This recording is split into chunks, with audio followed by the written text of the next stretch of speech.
Hello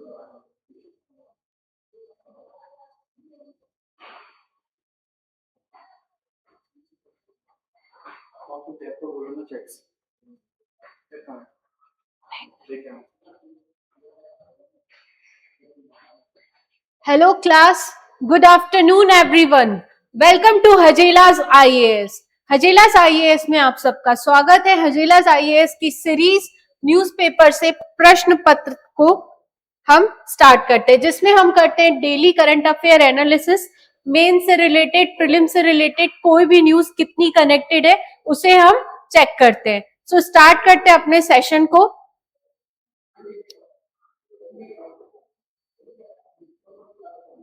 हमारी first news है, Telangana speaker dismisses pleas by BRS seeking disqualification of 2 MLAs। यहां पर बात की गई है तेलंगाना लेजिस्लेटिव असेंबली के बारे में। तेलंगाना में 2 MLAs के खिलाफ एंटी डिफेक्शन लॉ लगाया गया, but speaker was not taking decision. अब ये पूरी न्यूज को हम कवर करते हैं यूपीएससी के मेंस के एंगल से। देखो होता क्या है, जनरली ये लग रहा है कि कोई पॉलिटिकल न्यूज है कि यहाँ पर 2 MLAs का डिस्कशन किया गया जिसको डिस्क्वालीफाई करने के लिए कोई स्टेप नहीं उठाया गया। तो यूजुअली यूपीएससी के एस्पिरेंट्स क्या करेंगे, इसे कर देंगे इग्नोर कि यहां से तो कोई मेंस का क्वेश्चन या प्रीलिम्स का क्वेश्चन नहीं बन सकता है। But we can connect this news with the anti defection law. इस न्यूज को समझने के लिए सबसे पहले हम हमारा बेसिक स्टैटिक पार्ट समझते हैं। एंटी डिफेक्शन लॉ क्या है, एंटी डिफेक्शन लॉ किससे रिलेटेड है, क्यों हमें उसकी जरूरत पड़ी, सारी चीजें। ठीक है, चलते हैं।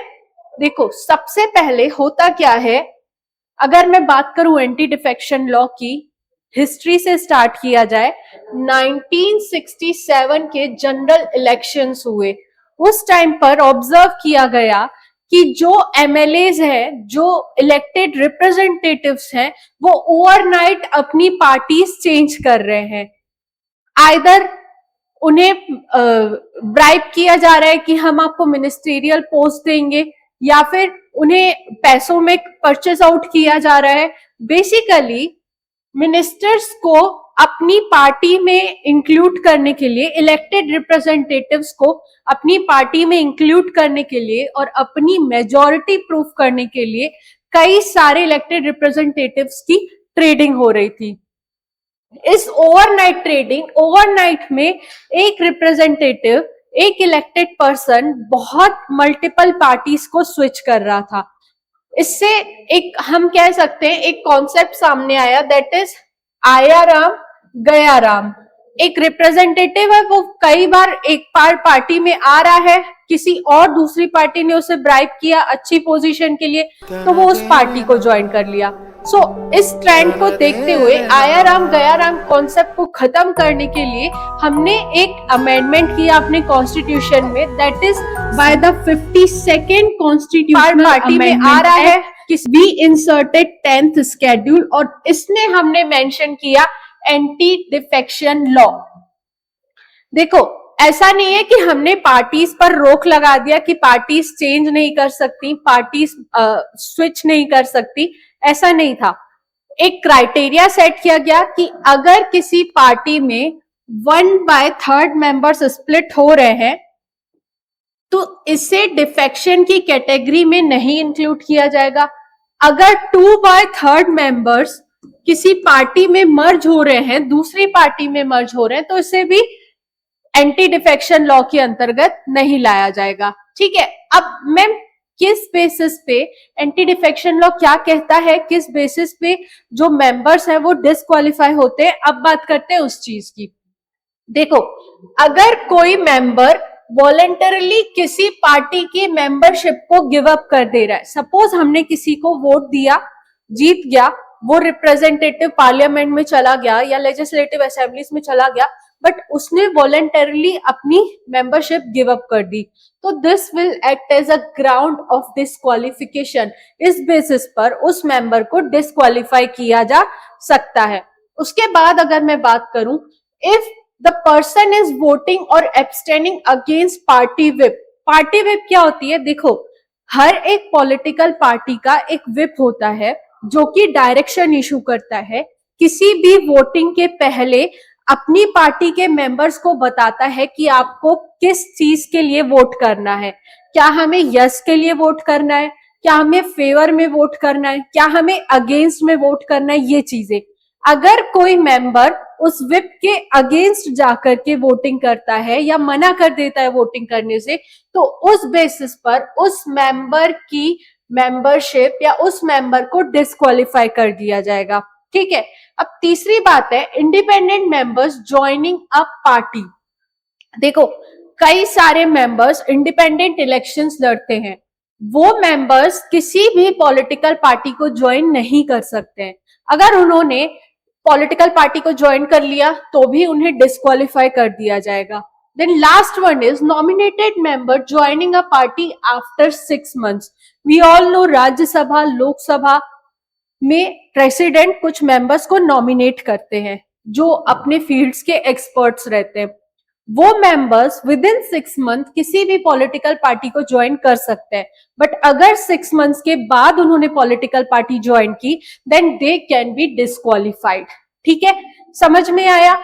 अगर मैं ब्रीफ समरी बताऊं कि अभी तक हमने क्या पढ़ा, देखो, पार्टी स्विच करने के लिए एक पर्सन बार बार अपनी पार्टी ना बदले, इस चीज के लिए हमने 10th स्केड्यूल ऐड किया 52nd कॉन्स्टिट्यूशनल अमेंडमेंट एक्ट के तहत। उसके अंदर हमने ग्राउंड्स डिसाइड किए कि अगर कोई पर्सन इन ग्राउंड्स पे अपनी पार्टी स्विच कर रहा है या इनमें से एक भी एक्ट परफॉर्म कर रहा है तो उसे डिस्क्वालीफाई कर दिया जाएगा। ठीक है, इसका मेन मकसद ये था, एंटी डिफेक्शन लॉ लाने का मेन मकसद ये था कि हमें पॉलिटिकल स्टेबिलिटी मेंटेन करनी थी। लोग एक पार्टी को ज्वाइन करें, स्टेबल सरकार बन सके, पॉलिसीज प्रॉपर वे में फंक्शन कर सके। अब सबसे बड़ा क्वेश्चन, मैम ये चीज डिसाइड कौन करता है कि जो पर्सन है वो डिस्क्वालीफाई होगा या नहीं होगा? क्या उसने इन ग्राउंड्स में से एक भी ग्राउंड किया है जिसके बेसिस पे हम उसे डिस्क्वालीफाई कर सकते हैं या नहीं?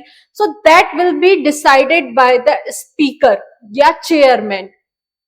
जो भी उस असेंबली का स्पीकर होता है वो डिसाइड करता है कि whether the member is disqualified और नॉट।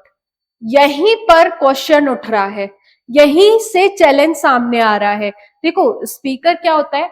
स्पीकर किसी ना किसी पार्टी को बिलोंग करता है, बीट रूलिंग पार्टी या अदर पार्टी। ठीक है, तो समटाइम्स अगर सामने वाले इलेक्टेड रिप्रेजेंटेटिव रूलिंग पार्टी में जा रहे हैं, मतलब कि स्पीकर की पार्टी के फेवर में काम हो रहा है, तो उस केस पे स्पीकर उन दो मेंबर्स के खिलाफ एक्शन नहीं उठा पाता है। वहां पर स्पीकर कोशिश करता है या तो मैं डिले करूं प्रोसेस को, या तो मैं डिसीजन ही ना सुनाऊं, या तो मैं ग्राउंड्स को ही सेटिस्फाई ना करूं। यहां से स्पीकर की अथॉरिटी पर क्वेश्चन मार्क उठाया जाता है कि क्या जो हमने प्रोविजन डाला है एंटी डिफेक्शन लॉ के अंतर्गत कि deciding authority will be speaker, तो वो सही है या नहीं। यहां से इस पर क्वेश्चन उठाए जाते हैं। ठीक है, अब हम बात करते हैं कि मैम नीड क्या थी एंटी डिफेक्शन लॉ की, why we introduced anti defection law.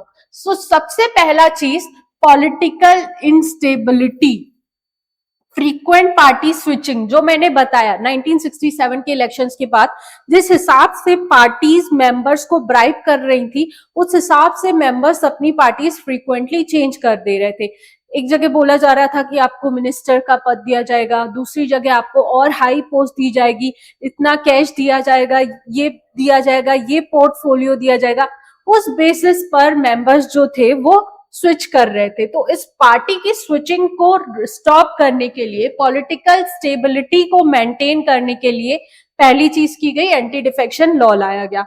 Second one was horse trading. Horse trading मतलब कि देखो, कई बार ना जैसे इलेक्शंस हुए और इलेक्शंस होने के बाद भी मेजॉरिटी की सरकार नहीं बन पा रही है, दैट मीन्स कुछ वोट से कोई पार्टी रह जा रही है, तो वो क्या करते हैं, एक इलेक्टेड रिप्रेजेंटेटिव के ग्रुप का पूरा ट्रेड करते हैं। वो इलेक्टेड रिप्रेजेंटेटिव्स हैं उनको बोलते हैं कि आप हमारी पार्टी में आ जाओ। मतलब कि एक बंच ऑफ इलेक्टेड रिप्रेजेंटेटिव की जब ट्रेडिंग होती है उसे बोला जाता है हॉर्स ट्रेडिंग। ये एक अनएथिकल प्रैक्टिस है, मतलब कि आप लोगों के ट्रस्ट के साथ खेल रहे हो। तो हॉर्स ट्रेडिंग को रोकने के लिए एंटी डिफेक्शन लॉ लाया गया। Then third one is policy paralysis. Stable government लाने के लिए पॉलिसीज अगर कुछ बना रही है सरकार तो वो प्रॉपर फंक्शन कर पाए, जो भी रिक्वायर्ड एम है, जो जिस मोटिव से पॉलिसी लाई गई है वो फुलफिल हो पाए, इस चीज को इंश्योर करना। स्टेबल गवर्नमेंट बनाने के लिए हम एंटी डिफेक्शन लॉ लेकर आए। Fourth one is voter mandate distortion. देखो, एक पर्सन सिर्फ सामने वाले जो इलेक्शन कंटेस्ट कर रहा है, जो इलेक्शन लड़ रहा है, उसके बेसिस पर वो वोट नहीं करता है। एक जो पर्सन रहता है, जो वोटर रहता है, वो सामने वाले पर्सन की पॉलिसीज देखता है कि सामने वाला बंदा कैसा है जो इलेक्शन लड़ रहा है। दूसरा, उसकी पार्टी की पॉलिसीज, पार्टी के मैनिफेस्टो के बारे में देखता है कि अगर मैं इस पार्टी को वोट दे रहा हूं तो आने वाले समय में मुझे क्या बेनिफिट्स मिलेंगे, इस पार्टी ने क्या मैनिफेस्टो बनाकर रखे हैं, क्या इन्होंने एम्स लेकर रखे, ये किस दिशा में आगे जाएगी पार्टी। तो अगर आपने एक पर्सन को, एक रिप्रेजेंटेटिव को इलेक्ट किया on the basis of party manifesto, but election के बाद मेजॉरिटी साबित करने के लिए उस पर्सन ने अपनी पार्टी ही चेंज कर ली, तो यहाँ पे क्या होगा, इलेक्टोरल चॉइस के साथ खिलवाड़ हुआ। इलेक्टोरल चॉइस को प्रोटेक्ट करने के लिए हम लेकर के आए anti defection law. Fifth one is opportunities defections promotes party discipline. देखो, ऑब्वियस सी बात है, जो पर्सन जिसको आप ब्राइब कर रहे हो उसके लिए तो अपॉर्चुनिटी है ना। सपोज मैं जिस पार्टी से इलेक्ट होकर के आई हूं वहां पर मुझे मिनिस्टर नहीं बनाया जाएगा, बट दूसरी पार्टी मुझे ब्राइब कर रही है कि तुम स्विच कर लो, मेरी पार्टी में आ जाओ तो मैं तुम्हें मिनिस्ट्री का पद दूंगा। ये एक बड़ी अपॉर्चुनिटी हुई मेरे लिए, बट यहां पर मुझे पार्टी की डिसिप्लिन को मेंटेन करना है at the cost of my opportunity, by protecting the electoral choice. ठीक है, क्लियर हुआ? These are some of the things, these are some of the reasons why we need anti defection law. India में क्यों anti defection law लाया गया, हमारी क्यों जरूरत थी। ठीक है, इसके बाद हम आगे चलते हैं। अब बात करते हैं कि चैलेंजेस क्या क्या है। मैम, हम एंटी डिफेक्शन लॉ की नीड समझ गए कि क्यों जरूरत पड़ी, प्रोविजन समझ गए कि कौन कौन से बेसिस पर डिस्क्वालीफाई किया गया। अब आप बताइए कि चैलेंजेस क्या है। First major challenge is partisan role of speaker. देखो, अक्सर जो स्पीकर रहता है वो रूलिंग पार्टी को बिलोंग करता है और उसके ऊपर allegation of bias in dealing और डिसमिसिंग पेटिशंस लगाए जाते हैं। यही बात हमने स्टार्टिंग में डिस्कस की, यही बात तेलंगाना से रिलेटेड है। बीआरएस के रिप्रेजेंटेटिव्स थे जिन्होंने पार्टी स्विच करके चले गए कांग्रेस में। वहां पर कांग्रेस की सरकार है, दैट मींस जो स्पीकर है वो रूलिंग पार्टी कांग्रेस का ही है। अब जब दो बीआरएस के रिप्रेजेंटेटिव्स निकल करके कांग्रेस में आ रहे, दैट मींस कांग्रेस के लिए तो ये विन सिचुएशन है ना। देन व्हाई हिज स्पीकर, इसका स्पीकर क्यों इनके खिलाफ डिस्क्वालीफाई करेगा, क्यों इन्हें डिस्क्वालीफाई करेगा या क्यों इनके अगेंस्ट जाएगा। ठीक है, तो यहां पर स्पीकर के पार्टीशन रोल को लेकर के क्वेश्चन मार्क उठाए जाते हैं। Second one is delay in decision making. Anti defection law लाया तो गया, बट यहां पर डिसीजन लेने के लिए कोई भी टाइम लिमिट फिक्स्ड नहीं की गई कि भाई स्पीकर को with in 90 days, with in 4 months, with in 6 months अपना डिसीजन देना है कि जो मेंबर है जिसके ऊपर एलिगेशंस लगाए गए हैं, जो पार्टी स्विच कर रहा है, वो डिस्क्वालीफाई होगा या नहीं होगा। इसीलिए अक्सर स्पीकर हमेशा डिले करता है या फिर पेटिशंस को ही डिसमिस कर देता है। No constitutional time limit for speaker, defectors continue as MLAs ministers during pendency. ठीक है, now the third thing is erosion of constitutional morality. यहां पर कॉन्स्टिट्यूशनल मोरालिटी का भी इरोजन हो रहा है।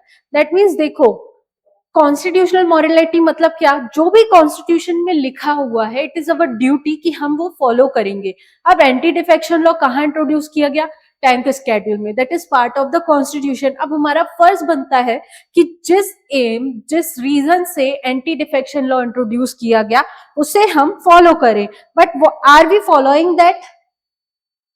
The answer is big no. Comment section में Radhe Krishna, hello, good morning. हम यहाँ पर करंट अफेयर्स पढ़ रहे हैं यूपीएससी से रिलेटेड, उसे प्रीलिम्स, मेंस और इंटरव्यू से कनेक्ट करके, ठीक है, कंटिन्यू करते हैं। सो हम बात कर रहे थे कॉन्स्टिट्यूशनल मोरालिटी की। हमारी ड्यूटी है कि जो भी कॉन्स्टिट्यूशन में लिखा हुआ है उसे हम फॉलो करें, उसके हिसाब से हम काम करें। अगर हम ऐसा नहीं करें that means it is eroding the constitutional morality, ठीक है। Strategic delays defeat purpose of law and defectors enjoy political rewards. मतलब कि अगर आप डिसीजन नहीं ले रहे हो तो क्या होगा, जो भी पर्सन डिफेक्टर है, जो इस चीज को फॉलो नहीं कर रहा है, वो तो अपनी पोस्ट को कंटिन्यू लेकर के आगे बढ़ रहा है ना। अगर हमने उसे मिनिस्ट्री की पोस्ट दी है तो वो मिनिस्टर बन के अपना टाइम पीरियड खत्म कर रहा है। यहाँ ये चीज कॉन्स्टिट्यूशनल मोरालिटी के अगेंस्ट हो गई। Now fourth one is judicial over reach versus legislative autonomy. Courts को अक्सर इंटरवीन करने के लिए, इंटरफेयर करने के लिए बोला जाता है कि इस केस को या इस मुद्दे को सॉल्व किया जाए। यहां से सेपरेशन ऑफ पावर की भी वो हो रही है, दैट मीन्स जो तीन ऑर्गन्स है, लेजिस्लेटिव, एग्जीक्यूटिव एंड जुडिशियरी, तीनों के अपने वर्क्स हैं जो कि वेल डिफाइंड है। But if you are interfering in another's domain that is overreaching, यहाँ पे जुडिशियल ओवर रीच जैसी चीजें सामने आ रही है। Fifth one is weak deterrence, no penalty for speakers acting in bad faith. मतलब कि अगर स्पीकर डिले कर रहा है या फिर वो सही से डिसीजन नहीं सुना रहा है तो यहाँ पर स्पीकर को लेकर के कोई प्रोविजन नहीं है, ठीक है, समझ में आया। सो चैलेंजेस को अगर हम रिवाइज करें, फर्स्ट चैलेंजेस स्पीकर का रोल, दूसरा डिसीजन मेकिंग में कोई टाइम लिमिट नहीं है, third one is constitutional morality को इरोड कर रहा है, fourth one is overreach का case, fifth one is weak deterrence, ठीक है। अब आगे बात करते हैं, सुप्रीम कोर्ट ने समय समय पर इंटरवेन किया है, कोशिश की है कि जो एंटी डिफेक्शन लॉ का मोटिव है उसे हम फुलफिल कर पाए। पहला केस की होतो होलोहन केस, इसमें यह कहा गया कि speaker's decision subject to judicial review. That means speaker ने जो भी डिसीजन दिया है, आइदर स्पीकर ने डिस्क्वालीफाई किया है या नहीं किया है, अगर वो पर्सन स्पीकर के डिसीजन से सेटिस्फाइड है देन वेल एंड गुड। अगर वो पर्सन स्पीकर के डिसीजन से सेटिस्फाइड नहीं है, he can go to supreme court. मतलब कि उसके डिसीजन, स्पीकर के डिसीजन जुडिशियल रिव्यू के अंतर्गत आते हैं, कोर्ट्स उनके डिसीजन को रिव्यू कर सकती है। ऐसा बोला गया था कि होतो होलोहन केस, दैट मीन्स 1992 में। नेक्स्ट, केशिमा मेघचंद्र केस 2020 में आया, जिसमें यह बोला गया कि स्पीकर को डिसाइड करना है विद इन 3 मंथ्स, 90 डेज के टाइम पीरियड में स्पीकर को डिसीजन लेना पड़ेगा। Third one is Nabam Rebia case, जिसमें बोला गया speaker can not decide disqualification when facing removal. मतलब कि जब स्पीकर खुद बीच मझधार में है, स्पीकर के अगेंस्ट खुद प्रपोजल रखा गया है, स्पीकर को रिमूव करने की बात की जा रही है, वोटिंग चल रही है, उस टाइम पर स्पीकर खुद नहीं डिसाइड कर सकता है कि पर्सन डिस्क्वालीफाई होगा या नहीं होगा। अब क्वेश्चन उठेगा, मैम ऐसा क्यों? ऐसा इसलिए, देखो, अगर स्पीकर डिसाइड करने वाला होगा, हो सकता है कि स्पीकर को हटा दे, बट स्पीकर अपनी मेजॉरिटी में लाने के लिए कुछ पर्सन्स को, दूसरी पार्टी के कुछ पर्सन्स को डिस्क्वालीफाई कर दे और वोट अपने फेवर में ले आए कि भाई वो उसकी मेंबरशिप बनी रहे, स्पीकर अपनी सीट पर बना रहे, ठीक है। तो इन चीजों को अवॉइड करने के लिए सुप्रीम कोर्ट ने समय समय पर इंटरवीन करके Kihoto Hollohan case, Keisham Meghachandra case, Nabam Rebia case में डिसीजन दिए हैं रिगार्डिंग द स्पीकर, ठीक है। सो अब यूपीएससी हमेशा हमसे एक्सपेक्ट करता है कि आप हमें वे फॉरवर्ड बताओ, जो भी प्रॉब्लम है, प्रॉब्लम क्यों बनी, उसका सॉल्यूशन भी हमें बताओ, चैलेंजेस क्या है, सारी चीजें। As a civil servant aspirant हमसे क्या एक्सपेक्ट किया जाता है, हम प्रॉब्लम्स के सॉल्यूशन ढूंढें। सो वे फॉरवर्ड की बात करते हैं। पहली चीज इंडिपेंडेंट अथॉरिटी, दैट मीन्स कि नेचुरल जस्टिस के कॉन्सेप्ट को फॉलो करते हुए हमें एक इंडिपेंडेंट अथॉरिटी की जरूरत है जो कि स्पीकर को रिप्लेस कर सके regarding the anti-defection law. That means deciding authority should be independent. वो किसी भी पार्टी से बायस ना हो, वो किसी भी पार्टी के मेंबर ना हो, otherwise it will be difficult for that member कि वो डिसीजन ले सके। ठीक है, so first thing is independent authority introduce की जाए। Second thing is mandatory time limit. एक टाइम लिमिट के अंतर्गत बताया जाए कि आप कितने टाइम पर पर्सन को डिसीजन देना है, मतलब कि पर्सन डिस्क्वालीफाई है या नहीं, वो with in a time frame हमें डिसाइड करने की जरूरत है। Third one is defectors should be disqualified from ministerial post. देखो, जो भी पर्सन डिफेक्टर है, जिसने की पार्टी स्विच की है या जो डिस्क्वालीफाई हो रहा है, उससे मिनिस्टीरियल पोस्ट से डिस्क्वालीफाई कर देना चाहिए। दैट मीन्स वो आने वाले समय में भी मिनिस्टर ना बने। Strengthened constitutional morality, speaker to act as constitutional guardian not party functionary. Speaker को कॉन्स्टिट्यूशन के गार्जियन के रूप में काम करना चाहिए, ना कि किसी पार्टी का रोल अदा करे वहां पर वो। ठीक है, स्पीकर एक कॉन्स्टिट्यूशनल पोस्ट है, उस पोस्ट की मोरालिटी, उस पोस्ट की मर्यादा बनाए रखना स्पीकर की ड्यूटी है, कॉन्स्टिट्यूशन को फॉलो करना स्पीकर की ड्यूटी है। सो यहां पर स्पीकर को should act as a constitutional guardian not a party functionary. ठीक है, ये है क्रक्स नोट्स। उसके बाद है क्वेश्चन। चलो क्वेश्चन लगाते हैं। अभी तक कोई डाउट क्वेरी है तो पूछें, अदरवाइज हम आगे चलें, क्वेश्चन को लगाएं। इस टॉपिक से रिलेटेड कोई डाउट? ओके, चलते हैं, बात करते हैं क्वेश्चन क्या कह रहा है। With reference to the anti-defection law in India, consider the following statements. A legislator can be disqualified if he voluntarily gives up the membership of his political party even without formally resigning from it. This statement is correct. Obvious सी बात है, ये statement सही है कि एक legislator को हम डिस्क्वालीफाई कर सकते हैं अगर वो किसी पार्टी की मेंबरशिप को वॉलंटरली गिव अप कर रहा है। Next one is the speakers decision on disqualification under the 10th schedule is completely immune from judicial review. बताओ भाई कमेंट सेक्शन में, क्या ये स्टेटमेंट सही है या गलत है? This statement is wrong because हमने देखा कि होलोहन केस में स्पीकर का जो डिसीजन है वो जुडिशियल रिव्यू के एम्बिट में आता है। ठीक है, the third one is constitution prescribes a specific time limit with in which the speaker must decide disqualification petitions. एक टाइम लिमिट बताई गई है कॉन्स्टिट्यूशन के द्वारा जिसमें कि स्पीकर को डिसीजन लेने हैं। Again this statement is wrong because ऐसा कोई भी टाइम लिमिट अभी नहीं बताया गया है। Fourth one is a nominated member of a house may be disqualified if he joins a political party after the expiry of 6 months from the date of taking his seat. This statement is absolutely correct. That means nominated members के पास 6 month का time period रहता है कि वो किसी political party को join कर सकते हैं। अगर 6 मंथ के बाद वो ज्वाइन कर रहे हैं, they can be disqualified on the basis of 10th schedule, that means anti defection law.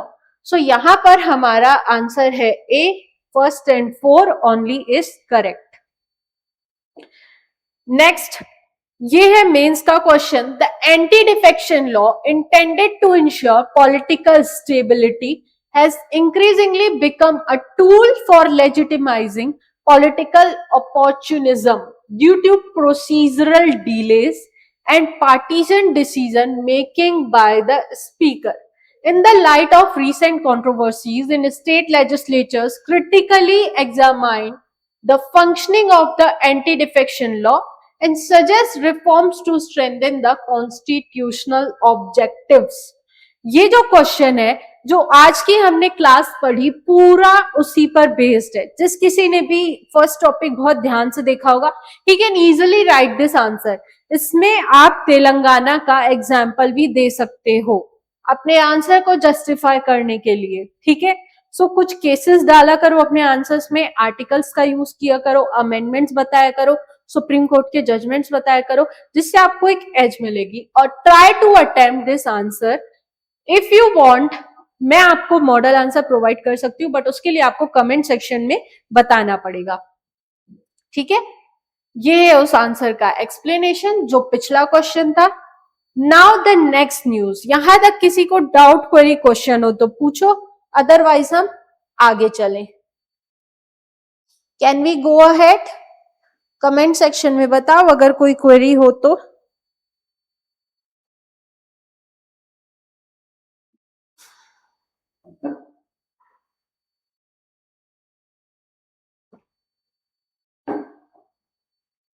Okay, let's move forward. ये इस एडिटोरियल का नाम है on mute. India's interests can be secured only by assertion of its strategic autonomy. ये पूरा जो article है ये कनेक्टेड है आईआर से. पहले मैं कॉन्टेक्स्ट बता दे रही हूँ, फिर अपन आर्टिकल की बात करेंगे. आईआर से कनेक्टेड है जिसमें इंडिया और यूएस के रिलेशनशिप को डिस्कस किया गया है करंट सिनेरियो में. ठीक है, अब इसमें दो इंपॉर्टेंट टर्म्स यूज किए गए हैं. पहला है strategic autonomy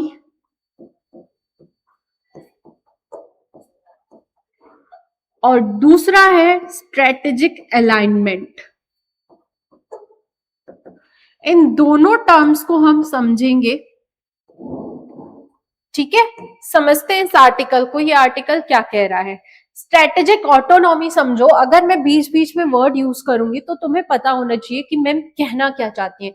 strategic autonomy means freedom to pursue national interest, issues based partnership and multi alignment, not bloc politics. Strategic autonomy अगर मैं इंडिया के कॉन्टेक्स्ट में कहूं, सीधा सीधा समझते हैं, यूएस और इंडिया के कॉन्टेक्स्ट में कुछ बहुत इंपॉर्टेंट मुद्दे होते हैं जो हमारे डेवलपमेंट के लिए, जो हमारे नेशनल इंटरेस्ट के लिए इंपॉर्टेंट होते हैं. ठीक है, उन्हें बोला जाता है स्ट्रेटेजिक. स्ट्रेटेजिक ऑटोनॉमी मतलब कि ऐसे मुद्दों पर, ऐसे चीजों पर, ऐसे इश्यूज पर सॉवरेन होकर के किसी एक्सटर्नल फोर्स के इंटरफेरेंस को ध्यान में ना रखते हुए मैं डिसीजन लूं, उसे बोला जाता है स्ट्रेटेजिक ऑटोनॉमी. मतलब कि अगर मैं आज की बात करूं इंडिया और यूएस के रिलेशनशिप में, क्या मेरे लिए रशिया से ऑयल लेना इंपॉर्टेंट है? Obviously yes. रशिया मुझे कम प्राइस में दे रहा है ऑयल तो मैं उससे लूं. अगर मैं ये डिसीजन ले रही हूं that means I am having strategic autonomy. मेरे पास ऑटोनॉमी है, मैं अपने डिसीजंस लेने के लिए, इंडिपेंडेंटली डिसीजंस लेने के लिए कैपेबल हूं. ठीक है, सो वही बात की जा रही है कि एक, अब दूसरा मैंने जो बात किया वो बात किया स्ट्रेटेजिक अलाइनमेंट की. देखो, कई सारी कंट्रीज के आपस में इंटरेस्ट मिलते जुलते हैं. जैसे इंडिया यूएस की अगर हम बात करें, इंडो पैसिफिक रीजन हो जाए, चाइना को काउंटर करने की बात हो जाए, पॉलिटिकल या पावर हेजीमनी स्टैब्लिश ना हो उसकी बात हो, क्वाड की बात हो, क्रिटिकल मिनरल्स की बात हो, डेवलपमेंट की बात हो, इन सब में इंडिया और यूएसए का सेम इंटरेस्ट है. दैट्स कॉल्ड स्ट्रेटेजिक कन्वर्जेंस, जिसमें अलग अलग कंट्रीज के सेम गोल्स रहते हैं, वो दोनों एक दूसरे के साथ कोऑपरेट कर सकती हैं. ठीक है, जो इंपॉर्टेंट टर्म्स थे वो हम समझ गए. अब हम बात करते हैं इंडिया और यूएसए की, उसके बाद आएंगे इस चीज पर, दैट मीन्स इस न्यूज आर्टिकल पर। पहले हम समझते हैं मैम स्टार्टिंग कहां से हुई। देखो, इंडिया और यूएस के रिलेशनशिप की अगर बात करोगे तो इंडिपेंडेंस के बाद 1981 तक, दैट मीन्स जब कोल्ड वॉर का टाइम पीरियड था, उस टाइम पर we were non aligned. That means ना हम यूएसए के साइड थे, ना ही हम यूएसएसआर के साइड थे। हमारे लिए दोनों पोस्ट जो थे वर्ल्ड के वो इक्वल थे, हम दोनों से इक्वल डिस्टेंस पर रह रहे थे, ठीक है। उसके बाद आता है 1991 का टाइम पीरियड। 1991 के बाद जब हमने एलपीजी रिफॉर्म्स किए, हमने हमारा मार्केट ओपन किया, वहां से हमारा यूएसए के साथ इन्वॉल्वमेंट स्टार्ट हुआ, एक्सचेंजेस स्टार्ट हुए, ठीक है। 2005 में दोनों कंट्रीज ने मिल करके कुछ पैक्ट वगैरह साइन किए, स्ट्रेटेजिक कन्वर्जेंस जैसी चीजें सामने आने लगी। स्ट्रेटेजिक कन्वर्जेंस मतलब कई सारे ऐसे मुद्दे, कई सारे ऐसे इश्यूज जिसमें दोनों कॉमन पेज पर थे, जिसमें इंडिया यूएस दोनों का इंटरेस्ट सेम था, ठीक है। अब अगर मैं बात करूं रिसेंट फेज की कि मैम प्रेजेंट सिनेरियो में क्या चीज है, सो इंडो पैसिफिक वाला रीजन, दोनों चाहते हैं कि इंडो पैसिफिक सिक्योर हो, सेफ हो और एक फ्री फ्लो बना रहे वहां पर गुड्स का, एक्सचेंजेस का। चाइना फैक्टर, दोनों कंट्रीज चाहती हैं कि चाइना की हेजीमनी ना स्टैब्लिश हो, चाइना अपने आप को पावर का सेंटर ना बना सके। Third thing is technology and defence, दोनों नेशंस चाहती हैं, एआई का जमाना है, टेक्नोलॉजी का है, क्रिटिकल मिनरल्स चाहिए, दोनों नेशंस चाहती है कि हम चाइना के ऊपर डिपेंडेंट ना रहे। क्रिटिकल मिनरल्स में कहीं ना कहीं आज की डेट में चाइना ने अपना एक होल्ड बना के रखा है, बट व्हाट वी वांट कि हम उस होल्ड में ना फंसे, हम सिर्फ चाइना के ऊपर डिपेंडेंट ना रहे, ठीक है। ये है दोनों कंट्रीज के बीच का रिलेशनशिप। अब अगर मैं बात करूं कि हमारे लिए यूएसए इंपॉर्टेंट क्यों है, क्या सिग्निफिकेंस है यूएसए का, so first one is strategic and geopolitical significance. Again India Pacific, China के एसर्टिवनेस, चाइना की हेजीमनी को रोकने के लिए, quad cooperation that means India, US, Japan, Australia, which enhances India's global stature and regional security. Strategically और geopolitically India और USA एक दूसरे को कॉपरेट करते हैं, ठीक है, पहला चीज। और ये फैक्टर्स हमने ऑलरेडी डिस्कस कर लिए। सेकंड, डिफेंस और सिक्योरिटी के कॉपरेशन में देखोगे तो शुरू शुरू में हमने 2016 में लेमोआ साइन किया, that means logistic exchange memorandum of agreement, ठीक है। इसमें हमने दोनों कंट्रीज ने लॉजिस्टिक एक्सचेंज करने की बात की, रिफ्यूलिंग की, रीयूजिंग की, रिपेयरिंग की, लॉजिस्टिक्स को चेंज करना। दूसरा, हमने 2018 में कॉमकासा साइन किया, communication stability, communication compatibility and security, ठीक है। इस पे हम दोनों कंट्रीज ने आपस में मिलिट्री से रिलेटेड कम्युनिकेशन को इनहेंस करने की बात की। Third thing is basic exchange and cooperation agreement. इस एग्रीमेंट को साइन किया गया 2020 में, जिसमें हमने बात की जियो स्पेशियल डेटा को शेयर करने की। जियो स्पेशियल डेटा हमें मदद करता है नेविगेशन में, हमें एक तरह से इंटेलिजेंस प्रोवाइड करता है, कोऑर्डिनेट्स प्रोवाइड करता है, किसी भी मिसाइल को अगर हमें छोड़ना है तो क्या स्पेसिफिक लोकेशन होगी, हमें सैटेलाइट के इमेजेस प्रोवाइड करता है। समझ में आया? जियो स्पेशियल इंफॉर्मेशन के एक्सचेंज को इंश्योर करने के लिए हमने बेका ज्वाइन किया 2020 में। सो डिफेंस के सेक्टर में लेमोआ, कॉमकासा एंड बेका, 3 एग्रीमेंट्स हमने साइन कर रखे हैं यूएसए के साथ। साथ के साथ हम एक्सरसाइजेस करते हैं, मालाबार युद्धाभ्यास, और डिफेंस ट्रेड और इंटरऑपरेबिलिटी में दोनों कंट्रीज एक दूसरे के साथ कोऑपरेट करती हैं, ठीक है। उसके बाद provide access to advance defence technology, maritime domain awareness बनाने के लिए, कैपेसिटी बिल्डिंग के लिए यूएसए हमारी मदद करता है। That means defence and security में दोनों कंट्रीज के रिलेशंस बहुत बेहतर है। Then third one is economic and trade relations. USA India का one of the largest trading partner है, बट ये एक स्टेबल नहीं है बिकॉज यहां पर कई सारे चैलेंजेस हैं। आए दिन यूएसए यूनिलैटरली टैरिफ्स इंट्रोड्यूस कर देता है, सैंक्शंस लगा देता है। ये सारे कहीं ना कहीं हम दोनों कंट्रीज के बीच में ट्रस्ट इश्यूज हैं। टेक्नोलॉजी एंड इनोवेशन के बारे में बात करूं तो रिसेंटली यूएसए ने हमें इनवाइट किया है पैक्स सिलिका को ज्वाइन करने के लिए। That means we are important partners और we are cooperating partners with USA. ठीक है, इन सबसे क्या होगा, इंडिया का डिजिटल और मैन्युफैक्चरिंग एम्बिशंस फुलफिल होंगे। जो टेक्नोलॉजी गैप है इंडिया में वो इंप्रूव होगा या कम होगा। एनर्जी एंड क्लाइमेट में we import LNG from USA.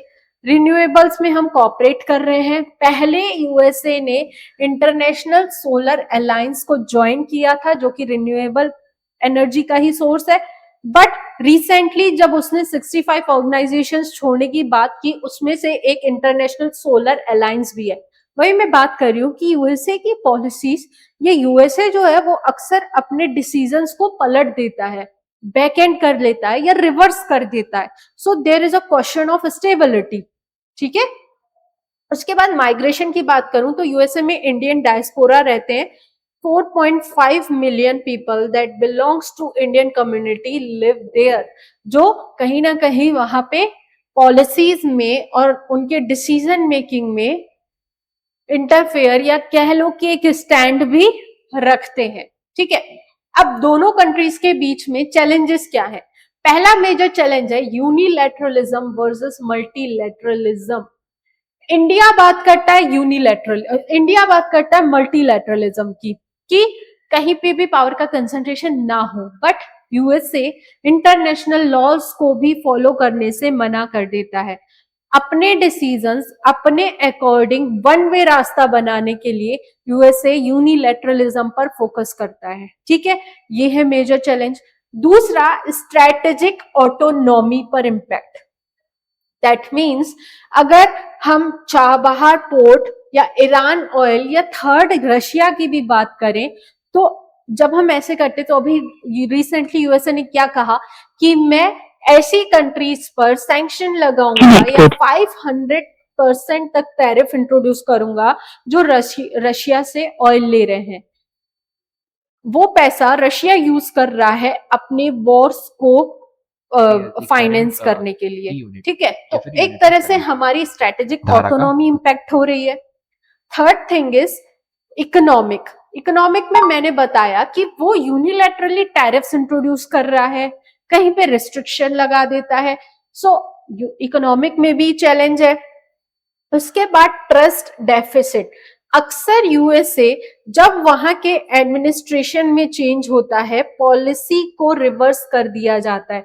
जो डिसीजंस जो पॉलिसीज ली जा चुकी हैं वो भी रिवर्स कर दी जाती है। पेरिस एग्रीमेंट से बाहर आ गया, आईएसएस से बाहर आ गया, इवन वर्ल्ड हेल्थ ऑर्गेनाइजेशन से बाहर आ गया।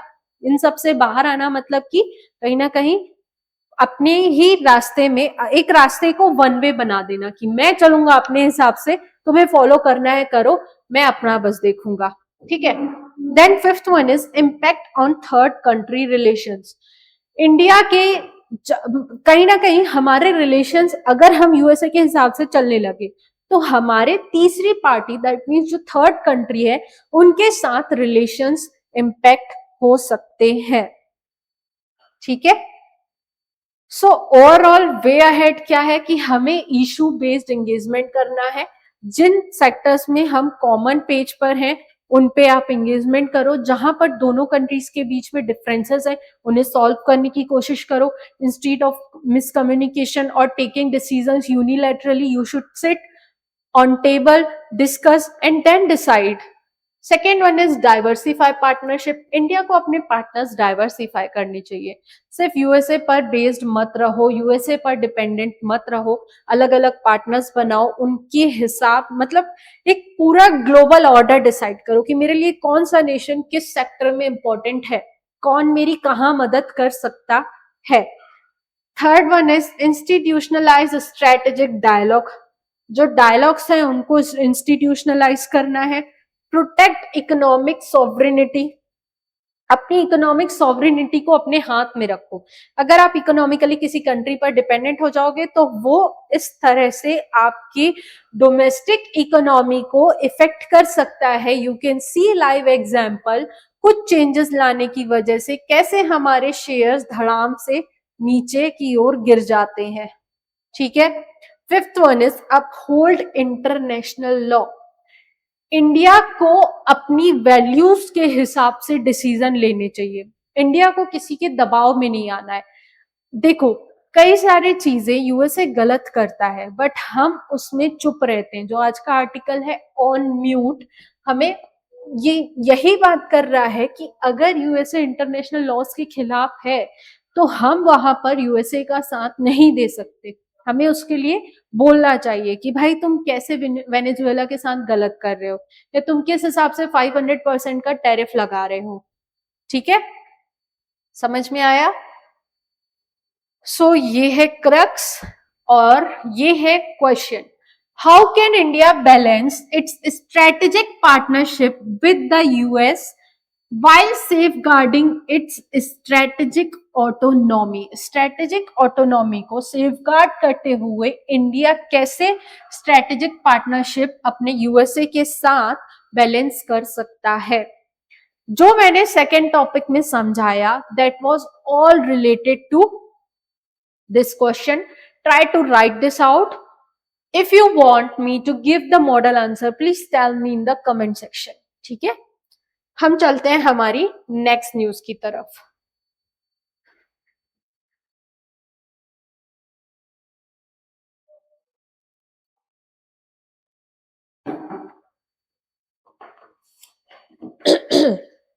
Our next news is regarding the violence erupts in Bengal town over migrant worker being killed in Jharkhand। देखो हुआ क्या, वेस्ट बंगाल का एक वर्कर था जो कि झारखंड में काम करने गया था, बट झारखंड में he was killed. That's why Bengal में वायलेंस हुआ, इसके खिलाफ आवाज उठाई गई कि आखिर क्यों हमारे वर्कर्स झारखंड में जाकर के उनकी किलिंग हो रही है, या क्या रीजन है इसके पीछे। ठीक है, तो अब ये टॉपिक डायरेक्ट रिलेटेड है माइग्रेशन से। सिलेबस में यू कैन चेक, जहां जहां पर माइग्रेशन रिलेटेड है, इससे रिलेटेड इश्यूज बोले गए हैं, वहां वहां आप इस न्यूज को यूज कर सकते हो, है ना। स्टार्ट करते हैं पहला चीज माइग्रेशन से। माइग्रेशन क्या है? When a person move from one place to another, एक जगह से दूसरी जगह एक पर्सन मूव करता है कुछ रीजंस की वजह से, that is known as migration. Basically होता क्या है, लाइवलीहुड अर्न करने के लिए, अपने जीवन यापन को अर्न करने के लिए, या फिर सिक्योरिटी के लिए, इकोनॉमिक सिक्योरिटी के लिए, या फिर बेटर सर्विसेज के लिए एक पर्सन मूव करता है फ्रॉम रीजन टू रीजन। ठीक है, अक्सर देखा गया है भारत में रूरल टू अर्बन माइग्रेशन होता है, इंटरस्टेट माइग्रेशन होता है, और ये जो माइग्रेशन है कहीं ना कहीं एक इकोनॉमी के एक मेजर सेक्टर, दैट मींस चाहे तुम कंस्ट्रक्शन कह लो, चाहे तुम माइनिंग कह लो, चाहे तुम मैन्युफैक्चरिंग कह लो, या फिर तुम इनफॉर्मल सेक्टर कह लो, ये पूरा जो ये इकोनॉमी में जो मेजर होल्ड रखते हैं, इन सारे सेक्टर्स में काम करने वाले जो वर्कर्स हैं दे आर माइग्रेंट्स, और इकोनॉमी में एक बड़ा हिस्सा होल्ड करते हैं ये सेक्टर्स।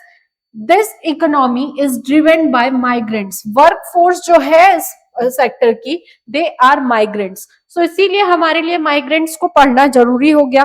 ठीक है, अब क्वेश्चन उठता है, मैम आखिर लोग मूव क्यों करते हैं? Why people move from one place to another? There are two factors. पहले हम बात करते हैं पुश फैक्टर की। पुश फैक्टर मतलब ऐसे रीजंस जिनकी वजह से माइग्रेंट पुश आउट होता है, एक जगह छोड़ने के लिए मजबूर हो जाता है।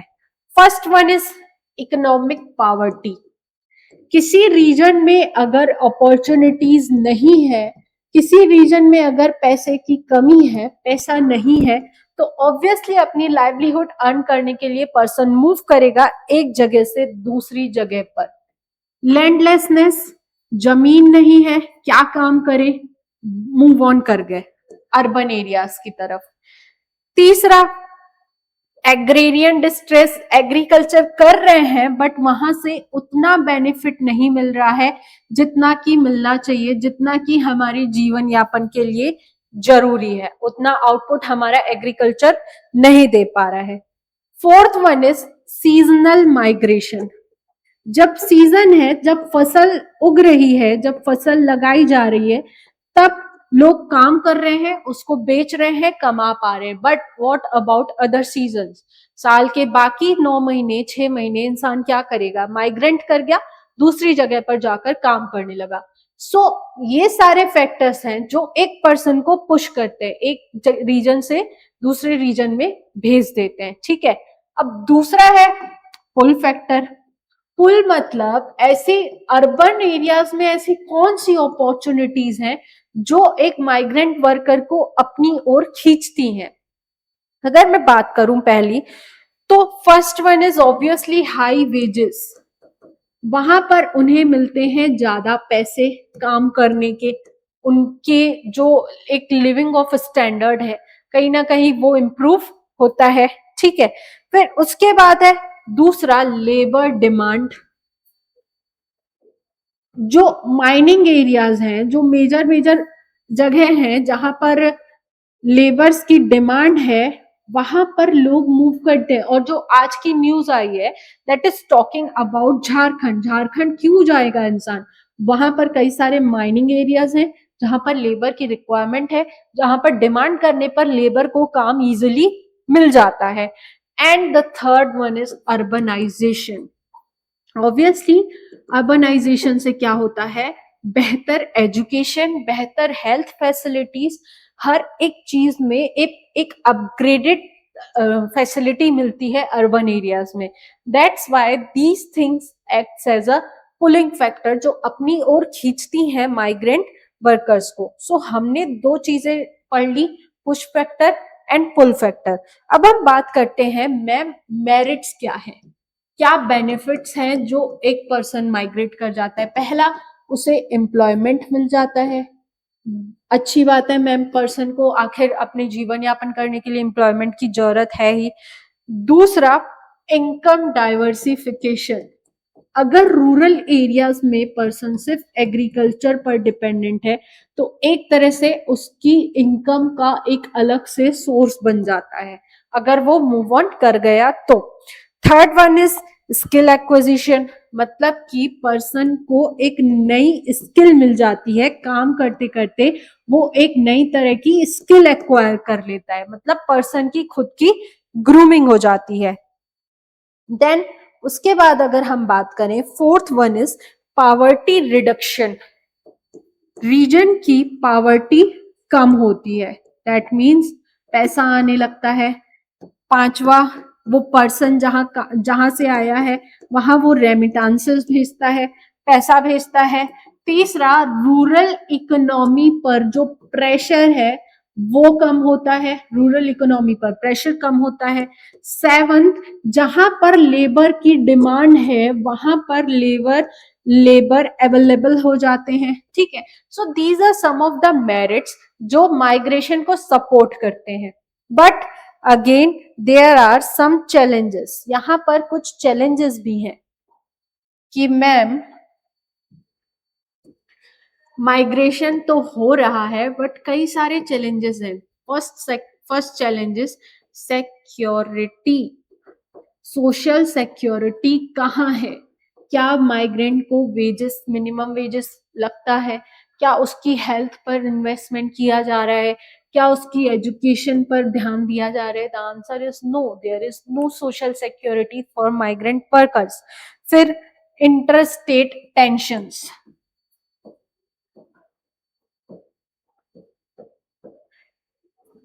कई बार स्टेट्स की आपस में कोऑर्डिनेशन ना होने की वजह से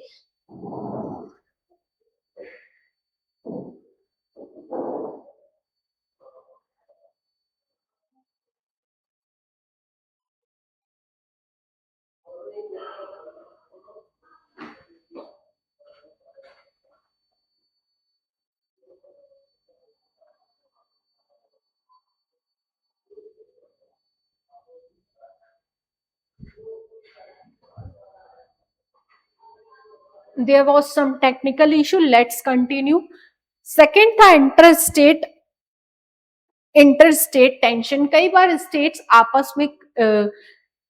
आपस में उनका अच्छा कोऑर्डिनेशन नहीं हो पाता है, तो वो है इंटरस्टेट टेंशन। फिर third one is labour informalisation, मतलब कि लेबर का इनफॉर्मलाइजेशन। लेबर एक तरह से इनफॉर्मल मार्केट में काम करता है, तो इससे उसकी सिक्योरिटी पर गवर्नमेंट ज्यादा ध्यान नहीं दे पाती है। And fifth one is week grievance redressal, that means labours को क्या प्रॉब्लम है उसके समस्या का निवारण भी नहीं किया जाता है। ठीक है, अब हम बात करते हैं ma'am what are the way forward, हमें क्या करना चाहिए। हमें पहली चीज इंस्टीट्यूशनल मैकेनिज्म को स्ट्रॉन्ग करना है। ऐसे फ्रेमवर्क्स, ऐसे लॉज, ऐसे रेगुलेशंस जो लेबर्स की ओर ध्यान देते हैं, दैट शुड बी स्ट्रॉन्ग। उन्हें स्ट्रॉन्ग करने की, उन्हें स्ट्रेंथन करने की जरूरत है। ठीक है, दैट मीन्स इंस्टीट्यूशनल मेजर्स, उनके लिए एक्ट्स लाओ, उनके लिए लॉज लाओ। Second thing is administrative measures. जैसे कि गवर्नमेंट ने एक काम किया था, जो राशन कार्ड का वो रहता है, that means fair price shop से लेने के लिए कार्ड दिया जाता है, उसकी ऑपरेबिलिटी को इम्प्रूव किया। मतलब कि अगर वो एक स्टेट में ऑपरेशनलाइज हो रहा है, that can be used in other state also. तो एडमिनिस्ट्रेटिव मेजर्स लाए जाए ताकि उन्हें कई सारे गवर्नमेंट्स के द्वारा चलाए गए बेनिफिट्स मिल सके। And the third one is economically measures, मतलब कि उनकी मिनिमम वेजेस को लेकर के मेजर्स लाए जाएं कि क्या क्या कंपल्सरीली एक एम्प्लॉयर को प्रोवाइड करना पड़ेगा अपने एम्प्लॉय को। ठीक है, so these are some of the way forward that can be issued. अब इससे रिलेटेड एक क्वेश्चन है, internal migration can be driven by push pull factors, highlighting the issues related with internal migration in India. Discuss the need for a national policy on internal migration. Try to write this answer, and if you want me to provide model answer, just tell me in the comment section. Thank you so much. मिलते हैं अगली class में।